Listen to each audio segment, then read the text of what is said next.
আমাদেরকে অন্যরা অপবাদ দেয় আমরা নাকি যারা আহলে সুন্নাত কোরআন হাদিসের কথা বলি না। আমাদের চেয়ে বেশি কোরআন হাদিসের কথা বলবে কে? আমরা রাসূলুল্লাহর শানে কথা বলি, আমাদের অপবাদ দেয় আমরা মাজার পূজারি। আমরা মাজার পূজা করি না, মাজার জিয়ারত করি। কিন্তু রাসূলুল্লাহর শানে কথা বললে যদি মাজার পূজারি হই, তোমরা ব্যক্তি পূজারি, দল পূজারি। তোমাদের ইমানের চেয়ে বড় ব্যক্তি হয়ে গেছে, তোমাদের ইমানের চেয়ে বড় দল হয়ে গেছে, ঠিক কিনা বলে? দেখছেন না কিছুদিন আগে ম্যাজিক চললো বাংলাদেশে, কথা বলে চলছে না ম্যাজিক? কোরআন নাই, হাদিস নাই, কিচ্ছু নাই, কিছু বাংলা, কিছু ইংলিশ, কিছু ট্যাংরা, কিছু ফিশ, দ্যাট মিন্স বাংলিশ, ঠিক কিনা? এই যে একটা ম্যাজিক চললো, ম্যাজিকটা যে কারা করলো তা আমরা বুঝতে পেরেছি, ধন্যবাদ যে সরকারও বুঝতে পারছে, ঠিক কিনা? এই যে বড় বড় মৌলবি ইমান নষ্ট করতেছে, ওরা কি বুঝে না এলেম নাই? এলেম আছে, পারসেজ হয়ে গেছে। কি হয়ে গেছে? আমি বলবো না তাদের এলেম নাই, আছে। মোল্লা ফয়জির এলেম ছিল না? ছিল। বাদশাহ আকবর, ওরে আকবর বলাও ঠিক না, খবিস। এই দ্বীনে এলাহি আবিষ্কার করেছিল, জঘন্য কুফর করেছিল। তার সমস্ত কুফুরিকে ফতুয়া দিয়া জায়েজ করতে মোল্লা ফয়জি। দুই ভাই ছিল, মোল্লা আবুল ফজল ফয়জি আর আবুল ফজল আল্লামি। কয় ভাই? এই দুই ভাই ছিল শিয়া, তারা ইসলামের শত্রু ছিল। বাদশাহ আকবরের পয়সা খেত আর যত না জায়েজ কাজ, হারাম কাজ, শিরক কাজ জায়েজ করত। একবার চ্যালেঞ্জ হলো, কে কত সুন্দর তাফসীর লিখতে পারে? মোল্লা ফয়জি একটা তাফসীর লিখেছে 30 পারা কোরআনের। আশ্চর্য হবেন, 30 পারা কোরআনের তাফসীর লিখেছে, নোক্তাযুক্ত একটা অক্ষর ব্যবহার করে নেই। ওই তাফসীরটার নাম দিয়েছে সাওয়াতিউল ইলহাম, বিরল একটা তাফসীর। মানে আরবি অক্ষরের অর্ধেকই তো নোক্তাযুক্ত, একটা নোক্তাযুক্ত অক্ষর সে ব্যবহার করে নাই, 30 পারা কোরআনের তাফসীর শেষ করছে। এত ইলম ছিল তার, কিন্তু পারসেজ হয়ে গেছিল। কি হয়ে গেছিল? আমার দেশে যারা বড় বড় মৌলবি দেখেন, মৌলবি বা শেখদের নামও তো আছে, দেখেন না? লানতুল্লাহ, গজবতুল্লাহ, আসাদুল্লাহ আছে না? তারপর কি বিন সারা নাম নাই, হেমার ইবনে হেমার, ফারাস ইবনে ফারাস আছে কি না? এরা কি করছে আজকে? এদের এলেম আছে, আমি অস্বীকার করি না, কিন্তু তারা পারসেজ হয়ে গেছে। কি হয়ে গেছে? বিক্রি হয়ে গেছে। আল্লাহ রাসূলের কাছে জিবরিল এসেছেন 24,000 বার। কয়েকবারই মানুষের সুরতে এসেছেন, একবার তিনি আসলেন মানুষের সুরতে। মুসলিমে এসেছে ফাসনাদা রুকবাতাইহি ইলা রুকবাতাইহি ওয়া ওয়াদাআ কাফাইহি আলা ফাখিজাইহি। জিবরিল এসে তার দুই হাঁটু রাসূলুল্লাহর দুই হাঁটুতে লাগায় দিল, আর তার দুই হাত রাসূলুল্লাহর দুই রানীর উপর রেখে জিবরিল তার মাথা রাসূলুল্লাহর সিনার দিকে নত করে দিল। সুবহানাল্লাহ। এর অর্থ কি? মুসলিমের শারেহ লেখেন, জিবরিল সাহাবায়ে কেরামকে শিক্ষা দিলেন, সাহাবীরা ঈমান শিখার আগে, ইসলাম শিখার আগে তাজিমে রাসূল শিখো, রাসূলের আদব শিখো। যার ভিতরে রাসূলের তাজিম নাই, আদব নাই, তার ভিতরে ইসলাম ও ঈমান ঢুকতে পারে না। আজ সারা দেশে আমাকে একদল মৌলবি অপবাদ দেয়, আব্বাসী কথায় কথায় কাফের বলে। আব্বাসী মুসলমানকে কাফের বলে না। যারা আল্লাহর শানে বেয়াদবি করে, নূর নবী মুহাম্মদ সাল্লাল্লাহু আলাইহি ওয়াসাল্লামের আরশ চুম্বি মর্যাদাকর শানের বিরুদ্ধে কথা বলে, আম্মা জানদের শানে বেয়াদবি করে, খোলাফায়ে রাশিদিনকে মাতাল বলে, মদখোর বলে, তাদেরকে আব্বাসী কুফরির তীর নিক্ষেপ করেছে। কোন ভালো মানুষকে তীর মারে না।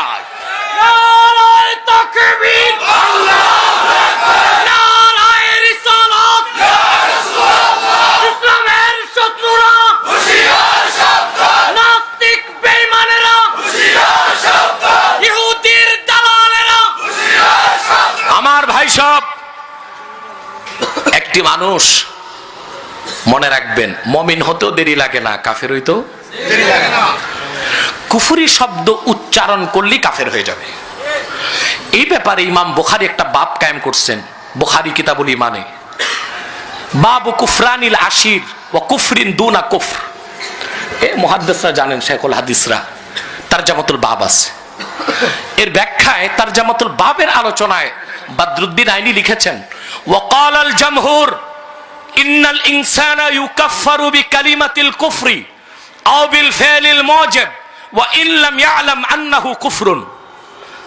জামহুর উলামা একমত, কোন ব্যক্তির দ্বারা যদি কুফরি কথা বের হয়, বা কুফরি কাজ প্রকাশ পায়, ইউকাফফার, কাফফারা ইউকাফফিরু তাকফির বাবে তাফইল থেকে এর অর্থ তাকে কাফের বলা হবে, কাফের বানানো হবে। ঠিক, যদি কারো দ্বারা কুফরি কথা বের হয়, কুফরি কাজ হয়। ওয়া ইল্লাম ইয়ালাম আন্নাহু কুফরুন, যদি ব্যক্তি নাও জানে কথাটা কুফরি, কাজটা কুফরি। এখন বলেন রাসূলুল্লাহর শানে বেয়াদবি করলে ঈমান থাকবে? ফতোয়া আলমগীরিতে এসেছে, আমি সব কথা দ্রুত বলে দিচ্ছি, যেহেতু ঈমানের কথা বলতেছি, ঈমানের সাথে রিলেটেড কথাগুলো বলে দিচ্ছি। ফতোয়া আলমগীরি, যেটাকে ফতোয়া হিন্দিয়া বলে, সেখানে আছে হযরত আদম তিনি প্রথম কাপড় সেলাই করছেন, কাপড় তৈরি করছেন, সেলাই না, কাপড় সেলাই করে টেইলার। কাপড় যারা বানায় এদের বাংলাদেশে কি বলে? তাঁতি।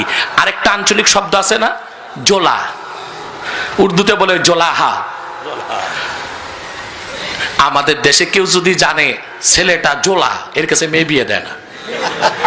কিন্তু মানুষের খবর নাই, যত 12 তলা 20 তলা গার্মেন্টস ফ্যাক্টরি সবই তো জোলা, কাপড় বানায়। কথা বলেন। ও সিরাজগঞ্জের জোলা রিকশায় চলে, এই জন্য জোলা। আর ঢাকার জোলারা প্যারাডো BMW তে চড়ে, এই জন্য এরা শিল্পপতি হয়ে গেছে। একই কাজ, কাপড় বানায় যে সেই জোলা। গার্মেন্টস ওয়ালারাও কি? যদি কেউ থাকে ফ্যাক্টরি ম্যান গার্মেন্টস এর রাগ যেন না করে। সম্মানিত শুধু যে কথা বলছিলাম, তা আদম আলাইহিস সালাম প্রথম কাপড় তৈরি করছেন। ফতোয়া আলমগীরিতে এসেছে, কেউ যদি বলে হযরত আদম জোলা ছিল, সে কাফের হয়ে যাবে। কেন? আমি আপনি কাপড় বানাইলে জোলা হইতে পারি, আদম নবী কাপড় বানাইছে জোলা হইলে সমস্যা কি?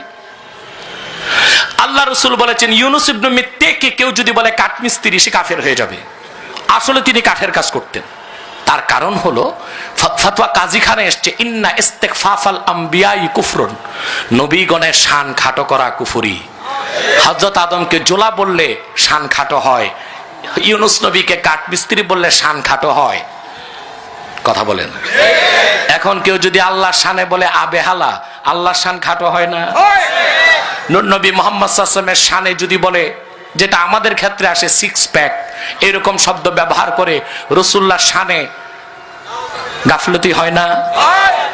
আম্মা জানদেরকে যদি বলে মা খাদিজাকে ইনটেক ছিল না, তালাক্কা, বুড়ি, 3 বার বিউজ, আরে কোন ইহুদিওতে এই কথা মুখে আনতে পারে নাই। তারপরে হযরত আলী মাতাল ছিলেন, অথচ হযরত আলী ঈমান এনেছেন 12 বছর বয়সে। আর হযরত আলীর জন্ম কাবাগরের ভিতরে, এই জন্য ওনার মায়ের কোনো নেফাসের রক্ত বের হয় নাই।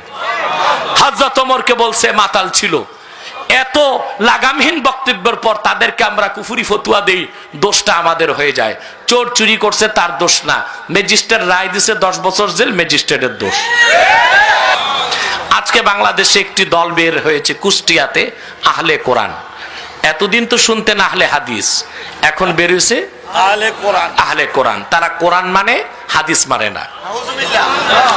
আমার মনে এটা আহলে হাদিসের ছোট ভাই, ঠিক কিনা? এইরকম আহলে কোরআন এক ব্যক্তির সাথে আমার দেখা। লোকটি বাংলাদেশের উচ্চ পদস্থ একজন কর্মকর্তা।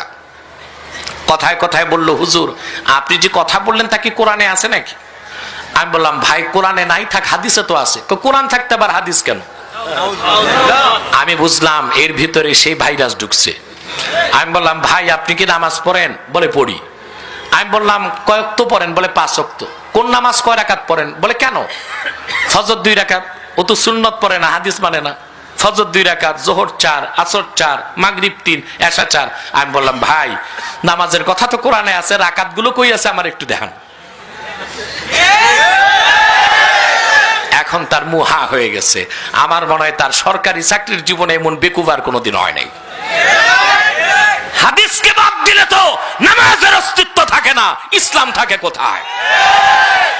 আন্ডা ব্যাপারী, রিক্সাওয়ালা, ভ্যান গাড়ি চালায়, হে আহলে হাদিস, হে ভুল ধরে। আবু হানিফা বুঝে নেই হাদিস।